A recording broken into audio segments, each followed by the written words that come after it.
If you're a driven, active person who wants to reach and pursue a higher quality life with some ambition, then guess what? This podcast is for you. This is the Driven Athlete Podcast. What's up, y'all? It's your man, Dr. Kyle. Welcome back to the Driven Athlete Podcast. We have the legend, Dr. Chase Van Mall, with us here. She's super busy, concierge doc, practice owner here in West Palm Beach. So thanks for coming in and sharing some insights. Thank you. I appreciate it. Happy to be here. So tell us where you're at, like, and what you do. So I am an internal medicine physician. I started my concierge internal medicine practice about 1.5 years ago. Prior to that, I was a hospitalist. So I was doing primary care only in the hospital for about 9 years. Wow. And then transitioned out of the hospital after COVID, really ransacked medicine and hospital. Yeah. So I was there during COVID and then post-COVID and just kind of got burned out and decided I needed change. So I bet. COVID was it just changed everything. I feel like a huge awareness and just a lot of stuff. yeah, What hospital during that? I was at Boca Regional for about 8 years. And then I moved up to Good Samaritan in West Palm. And I was the medical director there of the hospitalist program for about 3 years. Wow. So, and that's where you were at. So from 2018, 19, and 20, you were at Good Sam. Well, so it was 2020, 21, 22, and then into 23. Okay. And then that's when you made the leap to doing your own concierge practice. Yeah. So I started the program, the hospitalist program at Good Sam in the middle of COVID, right before the Delta wave, and never been more stressed out in my life. I can't even imagine. Yeah, it was insane. I mean, I know hospitalists, like from like the short stints of internships we did in the hospital just to get our feet wet in that realm.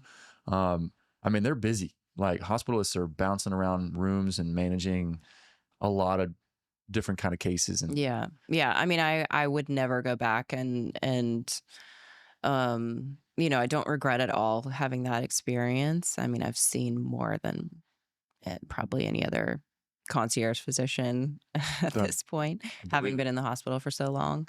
But I went from seeing like 40 plus patients a day to my practice seeing, 3 a day. Yeah. It's bliss. Yeah, it's awesome. It's amazing. I mean, and at the end of the day, it's way better medicine. I mean, in the hospital, you have time, everything is time sensitive, and the whole role is to like get people better, get them stable and then get them out. And unfortunately, we're kind of like waiting for them to come back again. And now my focus can be more on preventative medicine, trying to prevent chronic disease that would end up people in the hospital as opposed to treat them and treat them. What with the chaos as a hospitalist during COVID? Mm-hmm. I'm sure the culture at Good Sam during that time frame was way different than the Boca Regional culture. Yes. I'm sure running around just like a crazy person, like at Good Sam. What was that like? Like seeing the hospital during that time? I mean, as a physician, it was a very helpless time. We've been through pandemics. I mean, there was swine flu, there was monkeypox, there was, all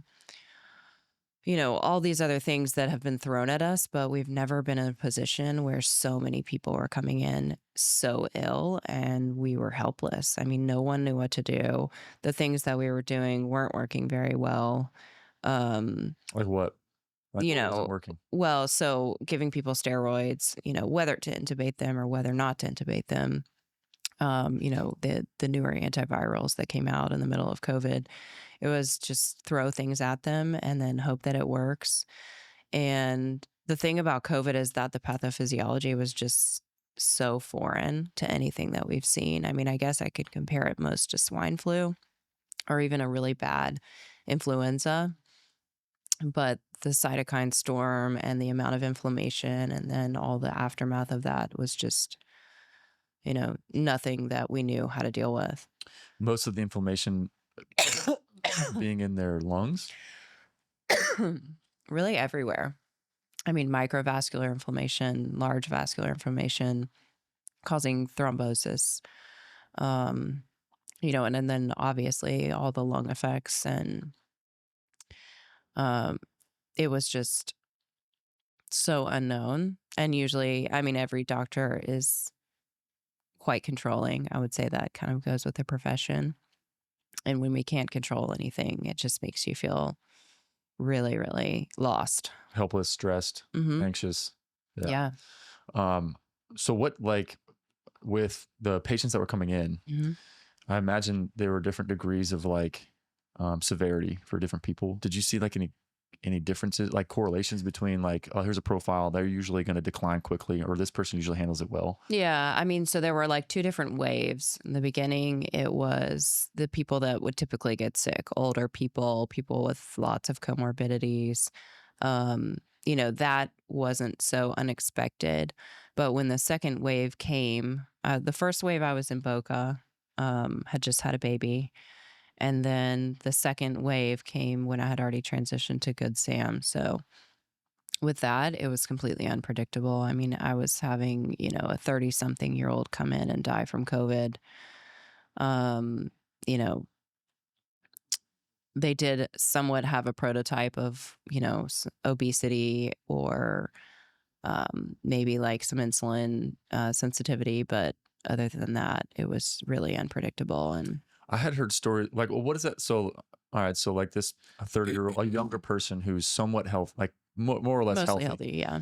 maybe a little bit overweight, insulin sensitive, and then they come in with a COVID diagnosis. When they come in, are they like like out, or are they breathing, walking around fine? Like what's that look like? I And then mean, and when they decline, what does that look like? yeah, I mean, most people came in looking okay, hypoxic, but meeting criteria to be admitted. And then the worst part comes where you're just watching them decline and decline day by day, getting more and more hypoxic. And there's only so many things that we had in the armory to give them. And So the and they would just hypoxia, continue to decline. hypoxia was the main driver for the decline. Yeah. And what does that look like? Like what happens? I mean, we had continuous pulse ox on a lot of people. There was a step down unit where, you're not sick enough to be in the ICU, but you're not well enough to be on the floor. And, um, just letting people ride in the 80s of, hypoxia, and giving them everything that we can, but then they continue to decline. And there Wow. were a lot of codes, a lot of transfers Wow. back and forth. It was very dynamic and you know, unfortunate.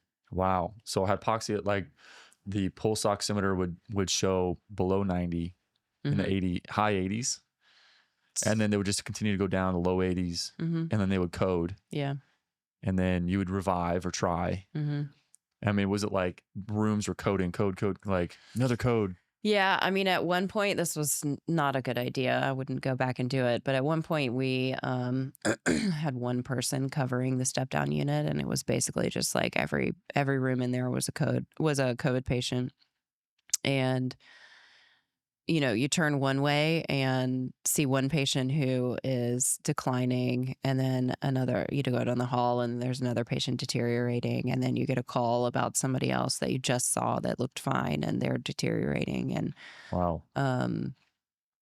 it was really, really tough. Wow. That's crazy. Yeah. And just for reference for people that are listening, that coding means that their heart stops. Is that correct? So it's either a respiratory code or a cardiac code. If somebody starts to become even more hypoxic, then eventually, yes, you stop getting enough oxygen, and your heart will arrest. But most of them are respiratory codes. So prior to needing CPR, you just need more oxygen, and eventually get intubated, put Wow. on a ventilator. Wow. That's crazy. I Man, don't like reliving all of this. I'm sorry. Okay. It's just so interesting. And I feel like people never get like an inside look of like in the floor, what does it look like? Yeah, yeah. I mean, believe me, I've gotten into it with a lot of patients. I don't want to talk about vaccines right now, but Yeah. I don't think a lot of people realized what it was like in the hospital on the front line every single day in the middle of COVID. And you're not just worried about patients. I mean, you're also worried about yourself. I mean, Yeah, because I I mean, it's so far. I Like, could you have have no idea. gotten it, taken it home to my kids. Right. My husband's a physician too, bringing it, having him bring it home. So And he's a cardiologist. correct. Yeah. Wow, that's cool. Hmm. Um, the yeah, no, it's because it's so unknown. Like, don't know what this thing is and what's going on. So there's obviously a lot of panic, right, Hmm. amongst the populace, and the Hmm. public, where um, I know there's, I mean, a lot of people that were healthy still would get it and then decline quickly. Hmm. There's no like rhyme or like, well, you have elderly that are a lot of comorbidities, obese individuals if they're overweight, insulin sensitive, whatever, and then they decline. They're like, okay, well, that I could see that That makes sense. makes sense.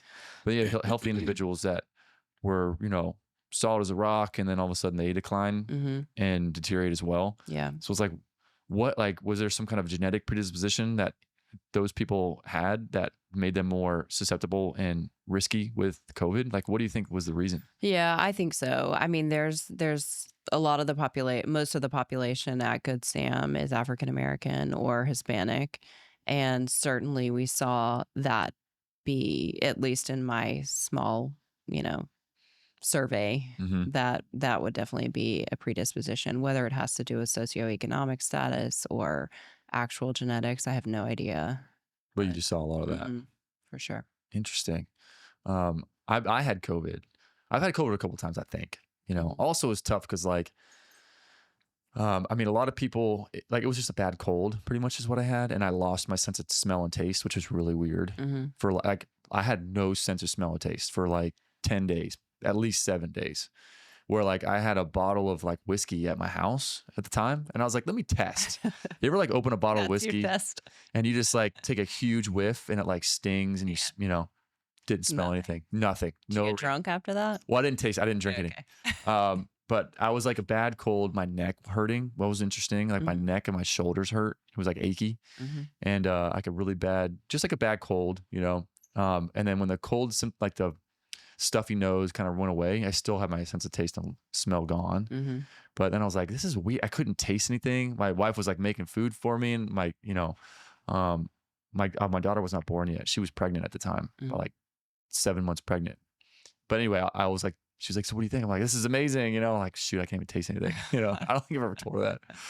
So I she's don't listening. She I don't listens know to if this. I've ever even had it. I'm sure I have, but I'm like I'm never gonna test Well, so myself group. So what I was gonna say is like, I mean, there's huge false positive rate, right, of the testing. So yeah. it's like as soon as you got it was like positive. Well, to be super sensitive so that you knew you didn't have it, right? Yeah. Um, but like it's more dangerous to have a high false negative rate than a high false positive rate, Right. right? Yeah. So you Especially when we're still quarantining people. right, exactly. So if you don't have it, you want to be very confident that you don't have it. So it's a very sensitive test, right? Yeah. So anyway, there's a lot of high false positives. So anyway, people are like, well, you don't. Who knows, right? I'm like, it didn't look like you had COVID. You tested positive one time. I'm like, take 3 tests and see if they all come back positive. But anyway, it was just a lot of panic. People didn't know what was going on, and it was just so weird because like you have healthy people that just declined really quickly, and you'd have like people that were totally fine, had nothing. But it's just a crazy time. Yeah. There was no rhyme or reason to it, and still nothing. I mean, all the treatments that we have even now are not. They're inadequate. So. I think another scary thought is like, well, okay, what does this look like 20 years from now? I heard something recently, and there's another thing too. I just don't know what to believe, But I heard something recently where it was like the markers for COVID. It's like a huge correlation or indication of chronic and future like lung cancer or liver cancer. Have you heard that? I haven't. Mm-mm. Where it was like, if you've gotten COVID, there's a massive link to some kind of cancer in the future. And I'm like, think about how many billions of people got. What does that look like Yeah. 20 years from now then? Yeah. Or 30 years from now? Yeah. But I just don't know what to believe though. There's a lot of headlines and talking points and hysteria, Yeah. Well, I around a lot do of know. things. I mean, I do think that a lot of cancers originate from viruses. I mean, we have evidence that HPV causes cervical cancer Right. and, Like that. Yeah. causes head and neck cancer. So I have no doubt that there will probably be some, clinical correlation that COVID causes a certain type of cancer. What kind? I have no idea. Right. But Or the genetic predisposition to express that. yeah. But it's just unknown, it's crazy. Mm-hmm. So that, all right. So you went beyond, so next step. Soapbox. And next life, from there you went concierge medicine. Mm-hmm. And that was a year and a half ago. Mm-hmm. What was the ultimate deciding factor? Well, I mean, it all kind of happened serendipitously. I was taking care of a patient in the hospital, and she was a prominent woman on the island, was already in a concierge practice, and then went back to her physician and said, "Oh, you've got to meet this physician. She would be great, to join the practice with you." So I actually joined another practice after being kind of plucked out of the hospital, and that was then taken over by a bigger practice, and decided to go out on my own. So it all happened in, mysterious ways, but Yeah. obviously I couldn't be happier in my position now. And how long were you in that practice before it was bought out? Like a year. Okay. And then you quickly from there. Mm-hmm. Gotcha. Interesting. And now you're on your own doing your thing. Yeah. That's It's awesome. fantastic. And it's bliss because you're seeing a lot less volume. Yes. You're able to practice medicine in a way that you said you feel is meant to be, it's just more effective. Yes. And what you said was the goal is to prevent chronic illness. What do you mean by that? So, I mean, in med school, we're taught pharmacology, we're taught physiology. All of these are disease processes and how to treat them once they're already there. We're not really taught about trying to prevent things before they happen. So, and especially in the hospital, obviously, I was treating people who already were sick. But I've really transitioned not just my thought process, but my practice to get ahead of things before they start. So, even though somebody may not meet the criteria for prediabetes, their A1C isn't quite 5.7 yet, but we know they have a family history, or they, are trying to be very aggressive with their health. Those are the kind of people that I would treat much earlier. So, the point is to prevent anything from happening longer term, because we can push, kick the can and delay, and then wait till they meet clinical criteria to be treated for a disease. But that's not really, how I want to practice. And I don't think that that's the direction that medicine is going to begin with. Yeah. It sounds, from the vibes that I've been getting in conversations, definitely a little more proactive and preventative, looking future steps down the road versus like, oh, now your A1C is too high. Cool. Now we'll start insulin treatments, and you have type 2 diabetes. Yeah. Now we know how to treat it. Yeah. So that's what you mean. Yeah. Preventing type 2 diabetes in adults with A1C incline, and then, insulin resistance and all that stuff. What do you recommend to patients for that? I'm a huge fan of metformin. I have a lot of patients on GLP-1s like tirzepatide, semaglutide. I think I've realized that, obviously we knew obesity is an epidemic, but the lower you can get your glucose, the less inflammation you have, the less obesity, the healthier you are. I always start everybody, in my practice with the basics, and that is, what is your cardiovascular risk? What's your metabolic risk? What are your lipids? What's your family history? We address all of those on day one and make decisions based upon that. How do you assess someone's cardiac risk? So family history is huge. You can't change your genetics, whether you like it or not. It's going to catch up to you. So family history is really, really important. And then also looking at, an advanced lipid profile. We're using apolipoprotein B and lipoprotein A as markers. We use inflammatory markers like high sensitivity CRP.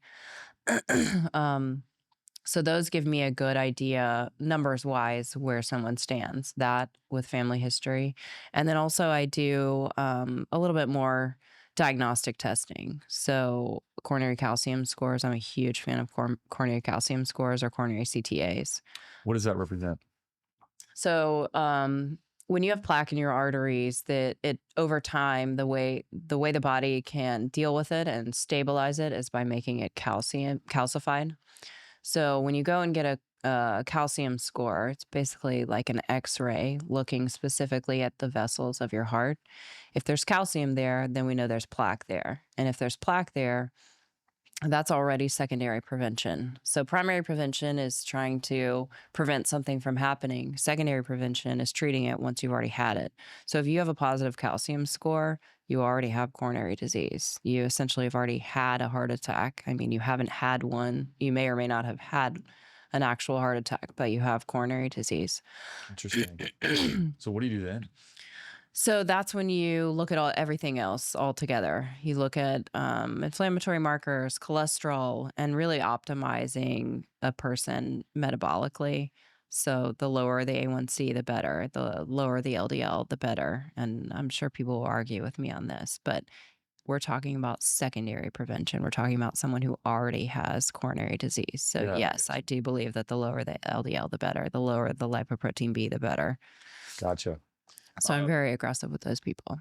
And then you said, so is there like when I've heard people in the past that are like, yeah, I get my arteries cleaned out.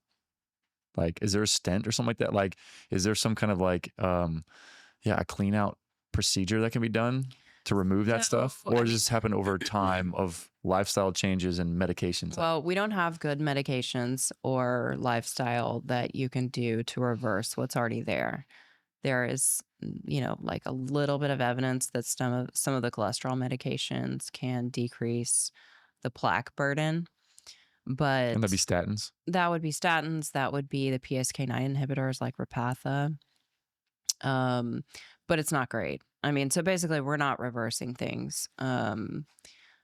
When somebody talks about getting their arteries cleaned out, I guess they would be referring to getting a stent. So if there's a lesion, I mean, if you think of like a hose and there's something stuck in it, then a stent goes into the hose, opens up that area that's narrowed, and lets the flow go past it. Right. Yeah. So then if it's not reversible, once there's calcium buildup, evidence of plaque that has accumulated, then we can't reverse that. So then it's crucial. Like the thought would be like, all right, so take action. Yeah. I mean, it's crucial at that point to, number one, keep it from getting any worse.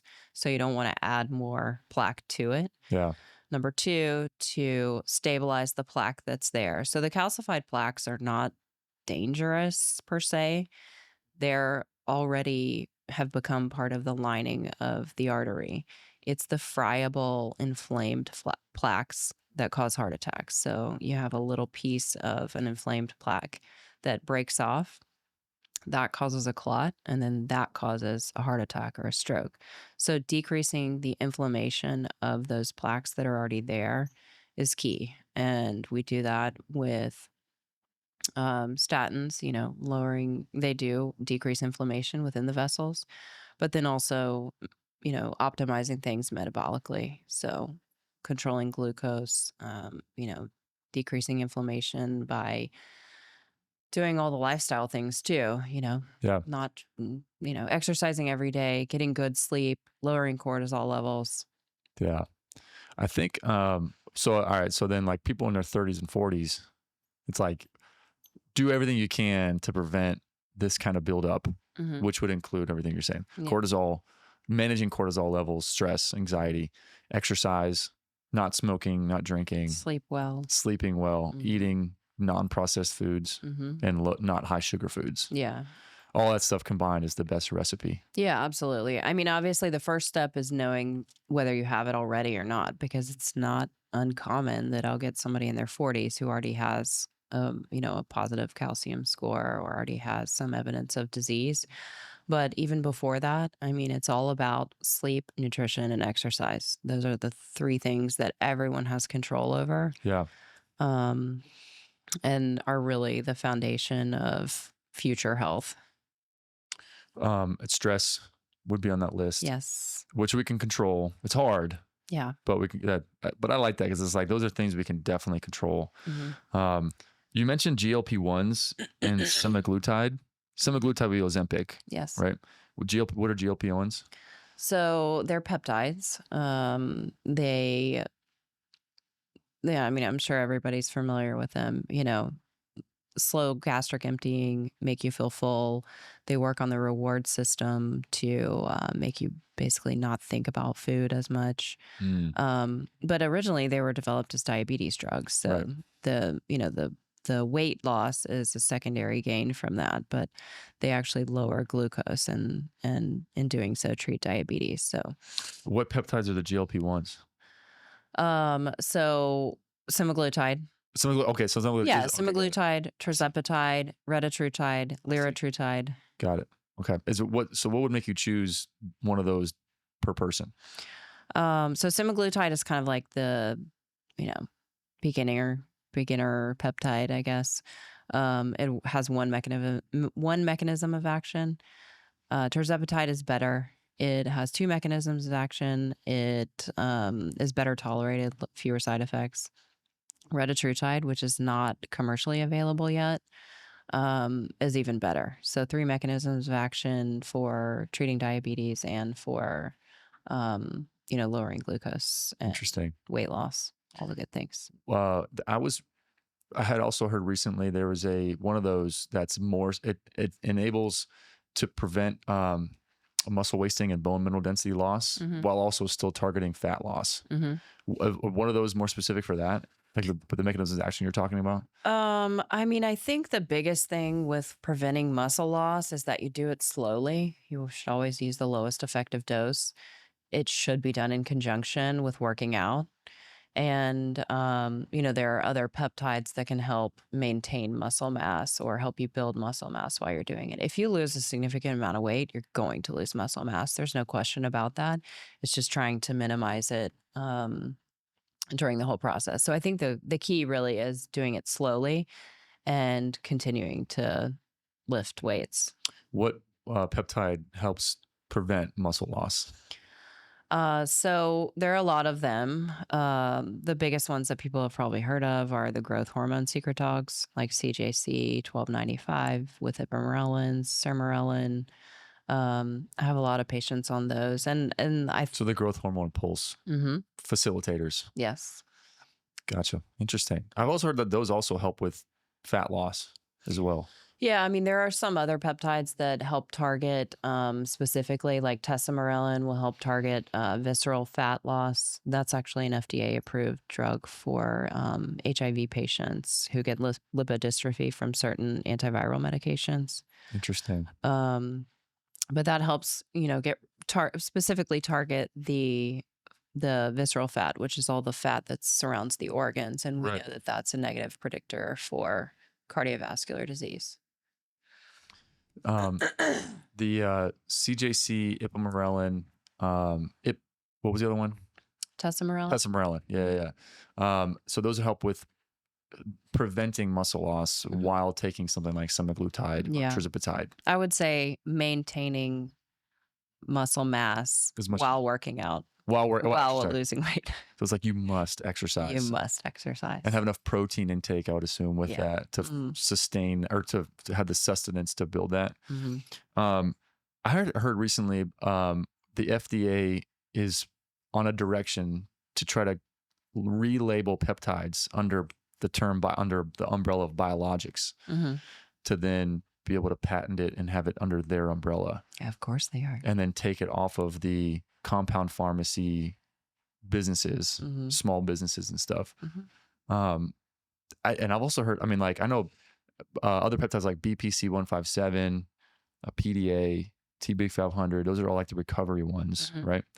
The BPC 157 was made illegal recently and then put back on the market again. Is that correct? So it was on the market and now it's not on the market. It's like in a gray area for sure. I mean, you can order it, or physicians can order it, I guess, from some pharmacies that are still doing it. So the thing about peptides is that they're naturally occurring. They can't actually be patented. The Ozempic and Wegovy and all of those things, they patent the delivery system. So they're patenting the auto inject pen. And all of this is changing day to day with, whatever the FDA decides to. Whatever they try to do. Yeah. I mean, at the end of the day, it's all about money, which is unfortunate. I was gonna say okay, so here's some things that are really helpful. It seems like from the patients that we worked at that also take, they're like, hey, I have this shoulder issue or back hurts, like knee pain, like whatever. It's like, oh, in conjunction with some physio work, right? Manual therapy, dry needling, corrective exercises to fix and stabilize movement patterns. BPC 157 could be helpful to facilitate the healing process. It's an incredible cell turnover peptide. It's awesome. Why would they make it illegal? Why not double down on funding and like proliferating the activity of this thing around the community? Question. I mean, it's unfortunate that there's so much money involved with pharmaceutical companies and the FDA, and I think it really gets in the way of being able to treat people. I mean, there are ways to get around it, which is what I'm doing in my practice. And every patient I talk to knows, like, this is not FDA approved. We don't have long-term studies on it. I use it. My dad uses it. My brother uses it. The results are fantastic. And I think as long as you have that relationship with a patient and they understand these are the risks, these are the benefits, people are still willing to do it despite all the skepticism and all that stuff. I would imagine too, like being smart with it and monitoring and then getting it from a reputable source versus like getting it online. Yeah. Research only peptides are, I don't know. I'm sure at the end of the day, everything comes from the same source, which will be overseas, and likely the raws are made in China. But at least when you're getting it from a reputable source, as in with the guidance of a physician who's able to order it from somewhere that they trust. Like a legit pharmacy. Yeah. They know that it's vetted for cross-contamination. Yeah, I mean, at least it comes to the United States. It's put together in a lab. There's third-party testing that you can find on the website that we know that there's a level of purity. Yeah. But it's the same thing, drugs are recalled too. Even FDA-approved drugs are recalled because of the ways that they're made, or they, have some secondary side effect that comes up later once the general population is using it. So everything that we do has a risk and a benefit. And that's what I try to explain to patients is that, what are you afraid of here? What would be the worst risk that could happen? And what are the potential benefits that you can get from this? And are you willing to take that risk? And it's different for every person. Yeah, of course. I obviously like a lot of headlines and things that come out here, like it's such a very sensitive time right now. Right. But, it's a bummer. So the hard thing is we just don't know what to believe, like when we hear things. Right. Yeah. As an example, like the Tylenol thing that just came out, it's a hot topic. We don't have to get into it. Vaccines, of course, hot topic, and like it's very sensitive with a lot of opinions. What do you like? What do we believe? What do you go towards to be like, oh, this is what I go to vet information? Yeah, I mean, I use an app called Open Evidence. It uses AI to basically compile all the available medical journals out there and give an overall synopsis of what the literature shows. I mean, I'm a scientist. I'm very black and white when it comes to what I believe and don't believe, and I try and base it as much as possible on the actual clinical trials or what evidence we have available. Yeah, no, that's really cool. So it's synthesizes information. And I heard the guy who made it just sold it for like $2 billion. Oh wow! Should have thought of that. To who? I don't know. It's a bump. Like I'd be a concern. Like, did they sell to the FDA? Private equity. I'm sure. Like, but like if they have their, who knows, right? Because everything's, I would agree, money based. It seems like, but and there's so many biases. Everybody just takes AI as truth, which you have to be extremely careful with anyway. I mean, they even have a disclaimer at the bottom of ChatGPT that AI can make mistakes. So, right. It's also just going off of what they find on the internet, and anything could be on the internet. I mean, I'm so tired of people sending me Instagram posts of like, random non-certified and anything about how bad statins are. They're going to cause diabetes and they're going to cause dementia. And I'm like, consider your source. The first thing I do is open up the Instagram reel, go to the profile, and then try and figure out what the person's degree is. And a lot of times it is nothing. They're a health coach. Yeah. Or like, which I have respect for all the people who are out there saying the things, but you have to consider where it's coming from. And is it actually based upon truth, which in my opinion is medical literature. Right. Yeah. No, that's good. Open evidence app. I mean, I'm going to check that out because I have not heard that That's before. great. Mm-hmm. That's really cool. Where are you from originally? Georgia. Where in Georgia? Athens, Georgia. Okay. So you're a Bulldog fan. Mm-hmm. They seem to be, they're all right this year, right? Yeah. We've been all right for quite a few years. It's, yeah. Last year was a bummer, but yeah, the past 2 years, 3 years have been great. Interesting. What brought you down? Where'd you go to med school? I went to med school in Augusta, Georgia, at Medical College of Georgia. It's called a different name now, but it used to be Medical College of Georgia. Under Georgia, the University of Georgia. Well, it's affiliated now with University of Georgia, but back then it was its own entity. In Augusta, Georgia. In Augusta. Yeah. Okay. Ain't much going on there besides 1 week of the Masters. Exactly. The best time of the year, but. Did you go? I did. Yeah, I lived right next door. Cool. To Augusta National. So. Were you able to get in as like a health practitioner or something? No. I just had friends whose, grandparents had tickets and they would come stay with me for free and then take me to. So it's a good trade-off. Yeah. Come stay with me for free and then we'll walk over. Yeah, I mean, there were probably like 18 people staying in my little 3-bedroom house. Yeah, that's awesome. I'm sure that like people rent out their homes in the neighboring area for a lot of money, an egregious amount. Yeah. For that week. My husband, which is where we met, he used to do that and he would rent out his house every year. You met him in Augusta? Mm-hmm. In med school? I was in med school and he was in cardiology fellowship. So wow. He taught me EKGs. Cool. Among other things. That's funny. Can you teach me more about this EKG thing? We have a private lesson. Yeah, exactly. I'll come over later. But I did med school there and then I did residency. I did my internship in Chicago and then came back to Atlanta to finish internal medicine residency at Emory. Cool. And how long is that residency? 3 years. Wow. What made you want to go internal medicine? Everything. I love mysteries. I mean, it's never boring. You can never know everything. It's very humbling. And it's like jack of all trades, master of none. I always tell people they're like, God, you do everything. You have kids, you're a doctor, I'm like, yeah, doing it all and none of it well. So here's what I've heard. Jack of all trades, master of none is still better than a master of one. That's true. I was like, because I've been called jack of all trades as well. Mm-hmm. And I'm like, I guess I'm above mediocre for a lot of things.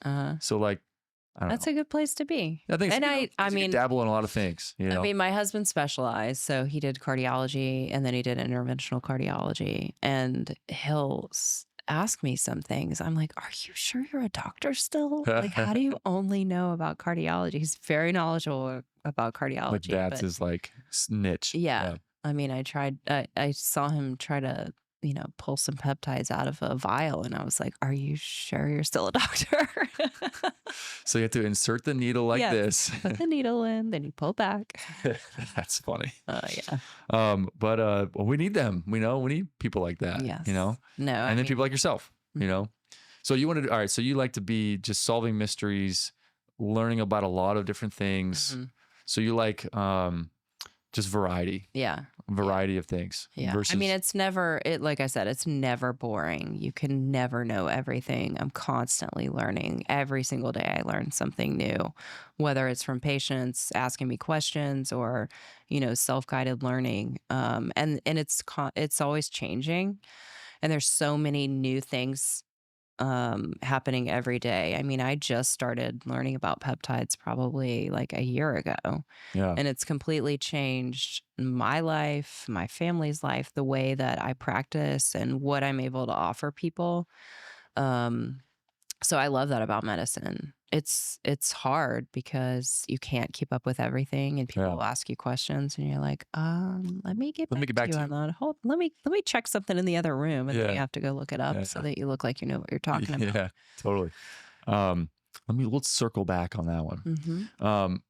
So you are, and the route to become a hospitalist Mm-hmm. is med school and then 3-year internal medicine residency. Correct. Yeah. That's the route for hospital. Yeah. And then is there different specialists of hospitalists, or like, that's the hospitalist? Yeah, no, that's just a subspecialist, I guess, of internal medicine. Oh, So okay. internal medicine, you can go do what I'm doing now, which is primary care, or a lot of hospitalists go into. I mean, I've always thought that like the most challenging academic rigorous direction is pre-med, MCAT, medical school, and then like a residency, and then after even fellowship.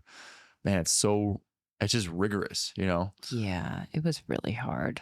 It was really hard. There was this cardiologist that one of the internships I was doing in the hospital. Because I mean, DPT school is challenging, and like it's a 3-year program. It's rigorous, of course. Like it's hard, but residency is not mandatory, right? After PT school Mm-hmm. or fellowship, right? So like not many PTs go that route, doing specialty stuff or whatever field they want to get into, especially if you're outpatient orthopedics and sports.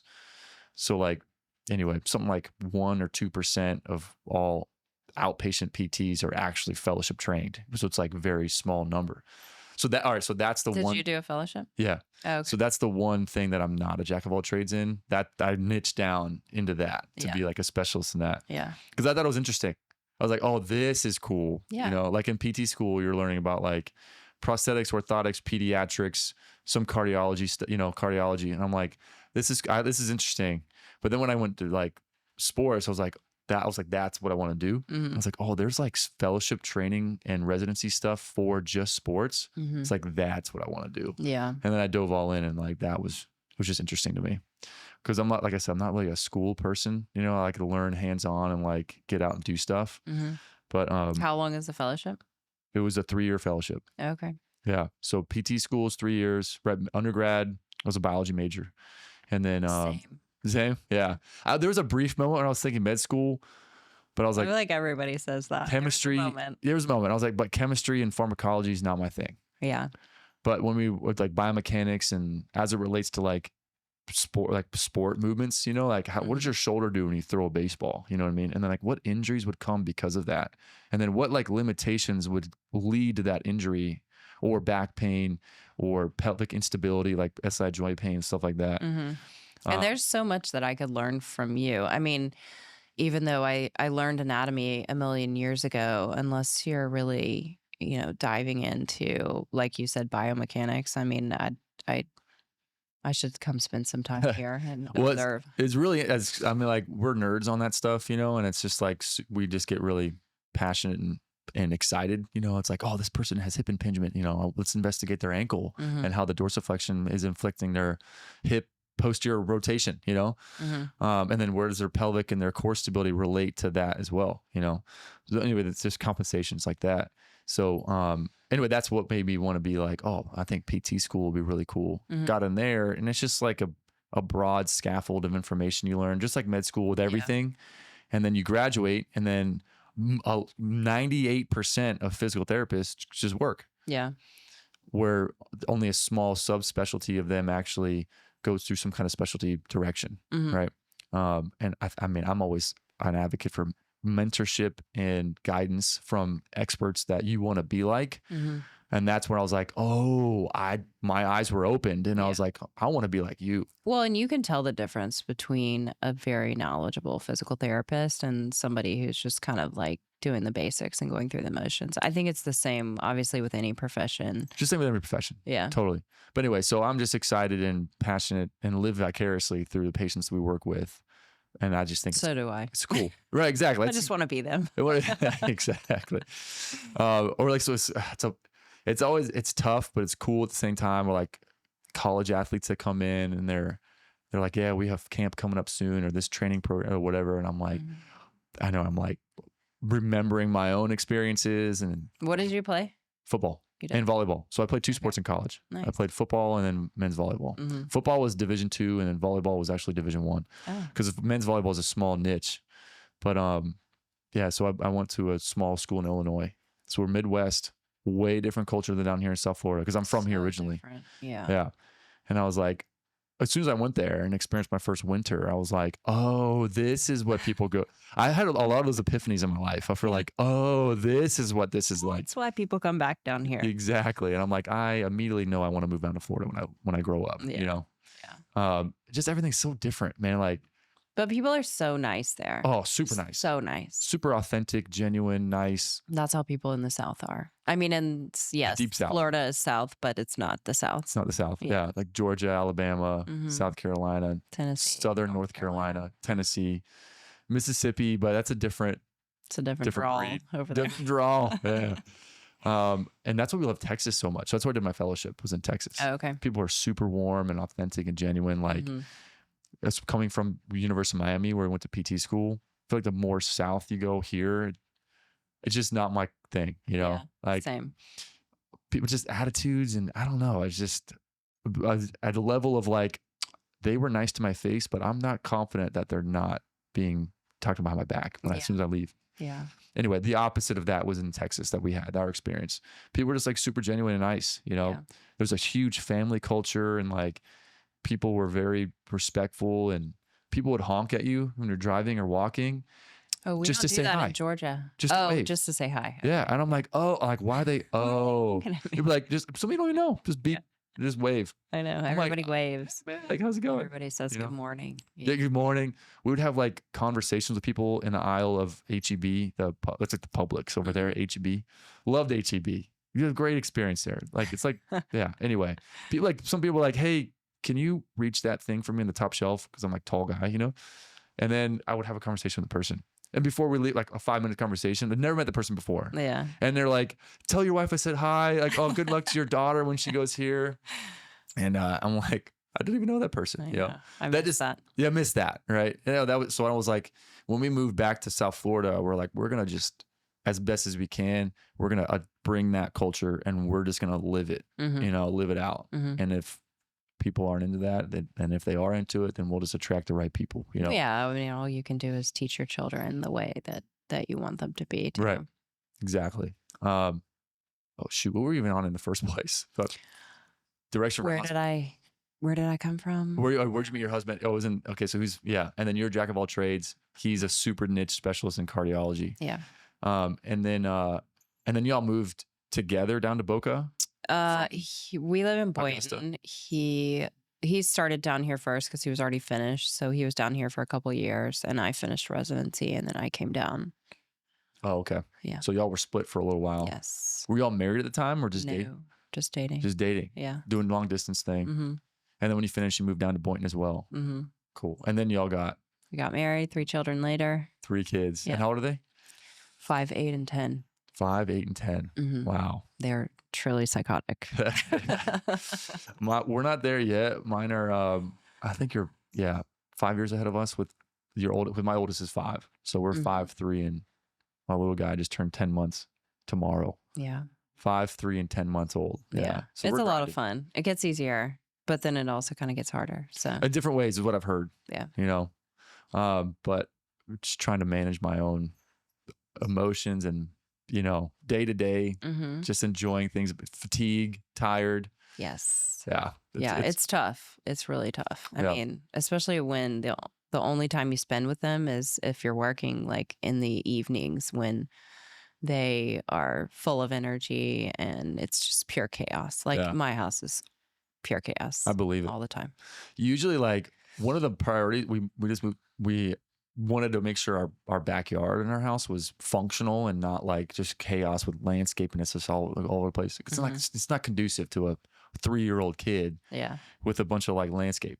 So we got rid of all of our landscaping and turfed out the back. You did? Yeah. Isn't it so hot? It is hot. So here's my argument. All right. The benefits of not being dirty and itchy when you're rolling around the grass. Yeah.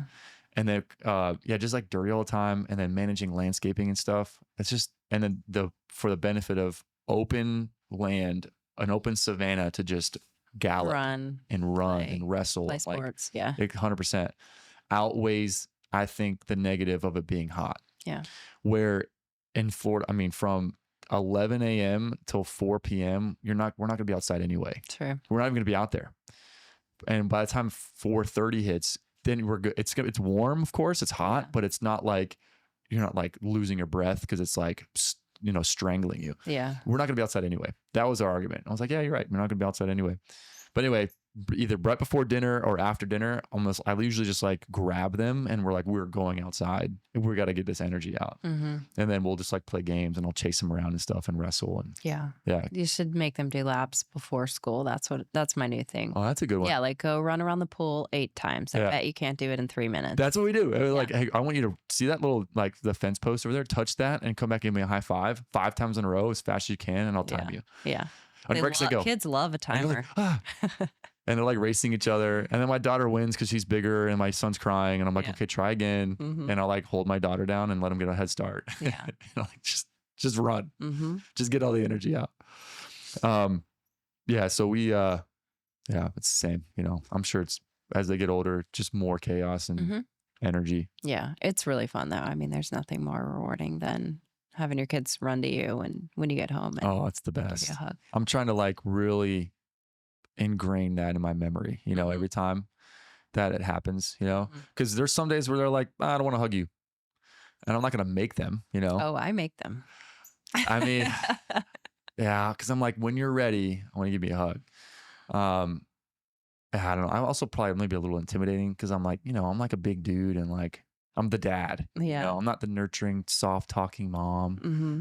I'm like who's soft talking around here. Yeah, exactly. It's mostly yelling. Well, I guess I'm just comparing to my wife, because she's super nice and tenderhearted and nurturing, it's soft talking usually. And I'm like, hey, how you doing? Come give me a hug. You're like, I'm not ready. I'm like, all right. Then usually 5 minutes later, then they jump on me and they're hugging me. So I'm like, let me give you a minute, acclimate to me being home. And then they're usually all over me and it's totally fine. But it's amazing. We get home, open the garage door and they're like, Daddy. They like run out. That's really cool. So they still do their 10-year-old still do that with you? Mm-hmm. Oh, amazing. Yeah. That's what my hope is. Yeah. As long as possible. Sweet. That's cool. All right. So your practice, okay. It's a concierge internal medicine, primary care practice here in West Palm. Yes. You have members. Yeah. Right. And then you're on call with them 24 hours. 24/7. Yeah. So, I mean, the whole thing about concierge is that it gives you access to the physician, texting me, calling me, emailing me. And my job is to be responsive, and reachable. Yeah, reachable. And it takes away the need to have huge volumes of patients.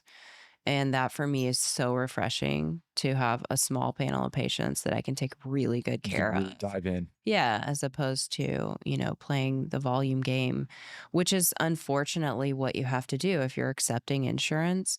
The more patients you see, the more money you make, to be able to cover your overhead. And if you don't see enough patients, you can't afford it. So you have to.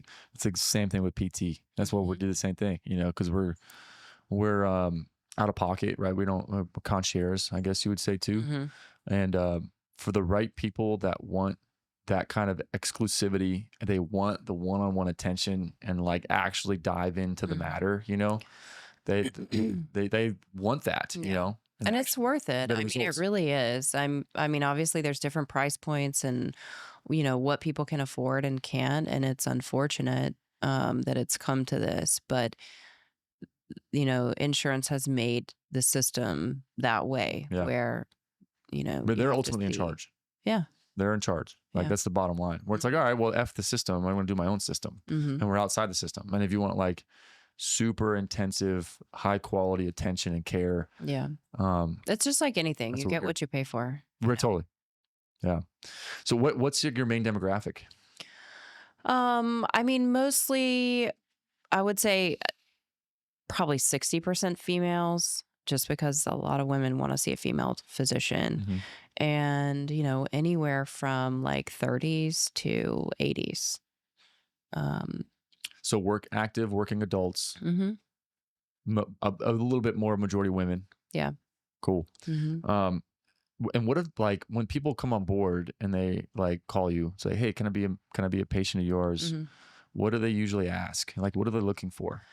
Well, I mean, I think they're looking for attention. A lot of people have been to concierge physicians before, and if they haven't, then I kind of explain the whole process. And you know, sometimes I'm so entrenched in the medical field that I forget how much people don't know. Like a normal layperson doesn't understand the intricacies of medicine and how to navigate the system. And I think a lot of it is doing that for them. Getting them to the right specialist or getting the testing done that needs to be done in a expedited manner.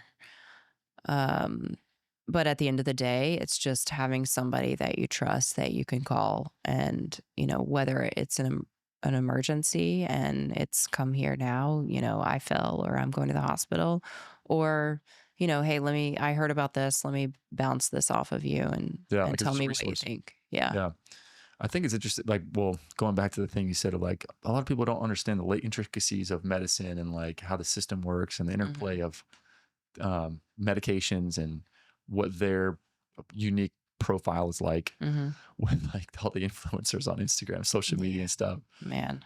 I'm like, oh my God. Like, well, you're familiar with the Dunning-Kruger effect, I assume, right? Like Yeah. the amount of stupidity and then like the competency versus confidence ratio. Yeah. I'm like, where does that come?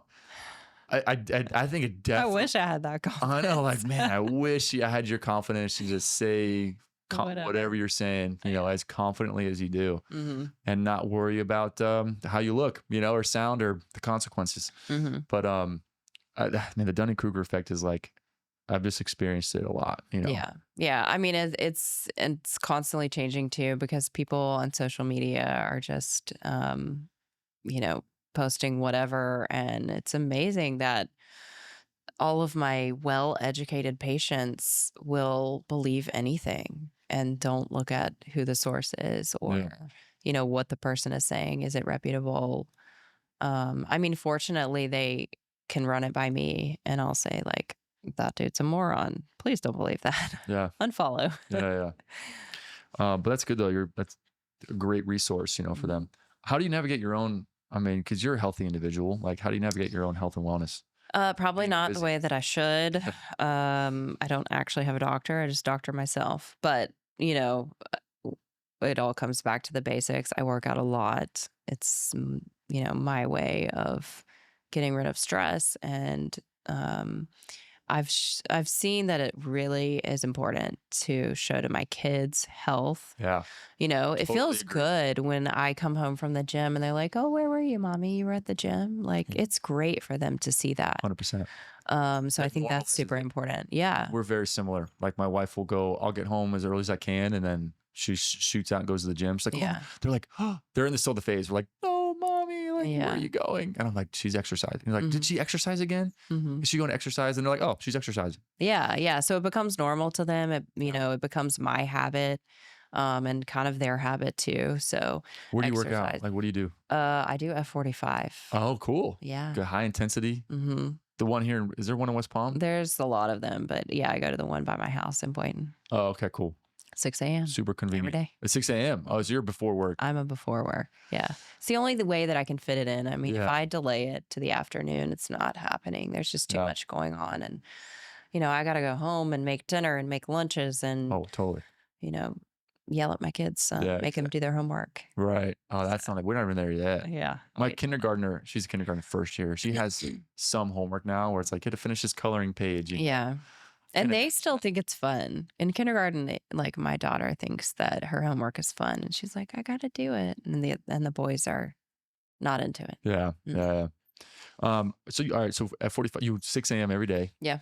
And then what about nutrition? Like what do you meal prep? Like what do you do? Yeah, I mean, I grew up in the South, not eating very healthy at all. I mean, it was like fried chicken and fried okra and white rice and occasionally some Macaroni green and cheese, beans. Yeah, collard greens. collard I mean, greens. I Yeah, love American soul Southern food. ew, that was what we You ate know, every day. So, fried chicken. mhm, It's good. it is really It's good. just moderation. Yeah, I mean, so surprisingly, I I don't cook like that. I mean, occasionally I'll make something, but in general, I'm cooking for my kids and my husband every night. We eat at home. We don't really go out a lot, so I just try and control, as much as I can. And I won't say that everything, especially with the kids, is super healthy, but there's always a protein, there's always a vegetable, Yeah. regardless. And Same. when I make it myself, I can control that kind of stuff. So It's another cool moment is like that we've had is more my daughter. My son's a little bit like this, our middle son, but she's like, I'm hungry. I want a snack. Can I have some green beans and peas? that's awesome. She want like, and they eat it frozen, just cold. That's funny. We get the frozen bag from Yeah. Costco or whatever, Mhm. Just get a handful of peas and like throw it in a bowl, and then she That's just great. spoons it in. So it's kind of, I mean, it's cold, so it's a different texture and temp. Yeah. But she'll like ask for vegetables for a That's snack. hilarious. That's My what my son- oldest says. Oh, that's good, awesome. And I'm like, all right, we're trying to ingrain these normal. Mhm. And then the snack that literally yesterday, my son went to the pantry and grabbed the dried mango Mhm. from Costco. Same thing. Yeah. We're just buying in bulk right now. Yeah. Like You have to. you have to, got to. Yeah. And I'm like, love that. To normalize, that. What do you? So you can cooking, controlling stuff. What's on your list? We're like, no, we're not going to eat that. I mean, I've been trying to really weed out a lot of the stuff that I was buying before. I mean, there's nothing that will make you feel more guilty than like looking at the ingredients on the stuff the crap that you can buy for your kids. Like, you mean like Fruit Loops, like Yeah. So like cereal? all of those cereals, I don't buy those. I try not to get anything with, synthetic dyes in it. Both of my older kids have ADHD, and, there is some correlation between the dyes that the FDA allows to be in our food. So I try and minimize dyes for sure. I mean, they definitely eat some processed foods, but Like what? crackers, there's chips, that kind of Yeah. stuff. I try and make it as healthy as possible. And one time I did a Thrive order and they hated, I spent like $400 and they hated every single thing that So came. like, So- hey hubby, guess what we're eating? Yeah. We're eating these Thrive crackers and stuff. Yeah. So, I mean, I think when it comes to the kids, we have a hard time keeping weight on them. They're all very thin and active. And so it's striking a balance between like letting a kid be a kid and Yeah. getting enough calories and, sometimes eating the crap, but overall instilling good, a good relationship with food, number one, but also, modeling what we eat and how they should be eating in the future. Yeah, totally. Love that. I think one thing I almost, after all the movements and bringing things to light, as an example, like dyes and processed stuff, whatever. I think it was like recently Easter. I like went and I was like, I'm throwing away all the candy. Like we're not having candy anymore. Mhm. My wife was like, wait, it's just they don't have that much. Just you're gonna crush them. Like they are gonna be so devastated. And I was like, all right. It's hard. Because I feel like candy now, McDonald's, same thing. Like in the 70s, like it's not the same now Mhm. as it was then. It's so much more, of course, corporate profit driven. It's like, how can I make this as cheap as possible and shelf life as long as possible? Yeah, a Look bunch of still preservatives. good and still like be fluffy and look Mhm. like and rise as it needs to. So like it's just like counteracting all these processes with more Yeah. processes and chemicals and stuff. I mean, the fact that they put red dye into children's Tylenol or children's ibuprofen, it drives me insane. Like, why does it need to be red? Why? What are you appealing to? And then when your kid spits it out all over their clothes, it Stains. stains them. Yeah. So it's stuff like that that really drives me crazy, especially when you're trying to make good decisions for your kids because you're the only one who is responsible for Yeah. that. I mean, with little children, like their systems are so vulnerable and sensitive. The little bodies, you know what I Yeah. mean? But they are so resilient too. Super resilient. Yeah. Yeah. No, totally good point. Because I don't want to, freak people out Yeah. or talk myself down in that It hole. takes a lot to mess up a kid. It really does. But I'm just saying, like, considering like with childhood obesity, type 1 diabetes, Mhm. it seems like things are getting more prevalent, right? Yeah. Type 1 diabetes is an example. Mhm. And child obesity it's not a new thing, but with stuff like the synthetic dyes, ultra processed food, like hot dog buns, right? Like our hamburger, like it's not real bread. Yeah. But just eating that consistently, I'm like, man, no wonder. So where do we go? Like, what do we do other than just? And it's expensive to not eat like that. That's what I'm saying. Really, really expensive. To thrive, or like, I don't know, just like what is super healthy sources. Yeah. Of buying organic. It's like, man, it's overwhelming, and it's not super accessible. Yeah. It's just hard to do, So I'm like, all right, then what are we gonna have? Like just quinoa and chicken, Yeah. organic chicken from Costco. That's what we're having again, Yeah. And then vegetables, which I hope are organic, I think they are. The ones we get from Costco, same thing. Yeah. But it's just challenging, But anyway, so what that means, like, I can see why there's such a proliferation of systemic issues like that in children and adults, Yeah. And it's sad. It's really sad to see children who are obese because, again, it's not their decision. It's the parents' decision. And no, it's a bummer. Yeah. I hate that. But we could talk forever. But let's land the plane, and we'll have to get you back. We could talk more about, thank you. Maybe dive more into peptides, prescription meds, stem cells. Yeah. I have a lot to talk about with all of this. Cool. Yeah. Well, we'll get you on again. Yeah. Well, tell people more, like, how can they reach you? How can they find you? How can they contact? Yeah. So my practice is called Chase Wellness, and I'm in West Palm, 1000 North Olive Avenue. Email me, call me. You can look up the website, just chasewellnessmd.com. chasewellnessmd.com. And then on there's all your info. Cool. Well, thanks for coming in. And if y'all ever have any questions, comments, concerns, conflicting opinions, like, don't hesitate to reach out. We're always open to having a conversation and chatting. And if you have any pain that you feel like we could help you with, we'd love to at least talk on the phone and see how we can help you, get back to things you love to do and active lifestyles that we help to enjoy people to live again. And we'll catch y'all next time.